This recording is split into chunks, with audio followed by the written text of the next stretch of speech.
शिंदे लवकरच राज ठाकरेंना स्नेहभोजनासाठी आमंत्रित करणार असल्याची माहिती सूत्रांनी दिली आहे। शिंदे निवासस्थानी राज यांना स्नेहभोजनाला आमंत्रित करणार असं सूत्र सांगतात। मंत्री उदय सामंत यांच्यावर विशेष जबाबदारी देण्यात आलेली आहे अशी ही सूत्रांची माहिती आहे। तर राज ठाकरेंना सोबत घेण्यासाठी शिंदेंच्या हालचाली सुरू असल्याचं सूत्र सांगतात। कोणाच्या घरी आपण जेवायला गेलो किंवा कोण आपल्या घरी जेवायला आलं याच्यावर काही गोष्टी ठरत नसतात। युती किंवा आघाडीचा निर्णय हा आयडिओलॉजिकल नंतर तुमच्या बाकीच्या बऱ्याचशा गोष्टींवर अवलंबून असतो। याचा निर्णय हा सर्वस्वी राजसाहेब घेतील।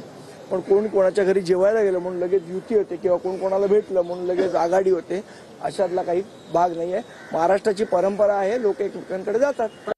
राज ठाकरेंनी ठरवायचं की मी स्नेहभोजनाला जायचं की नाही जायचं, कारण ही योग्य वेळ आहे। त्या स्नेहभोजनाने पोट दुखून घ्यायचं की पोट भरून सूचना द्यायच्या आणि कडाडून विरोध करायचा, ते त्यांचं हे आहे, मला नाही माहिती।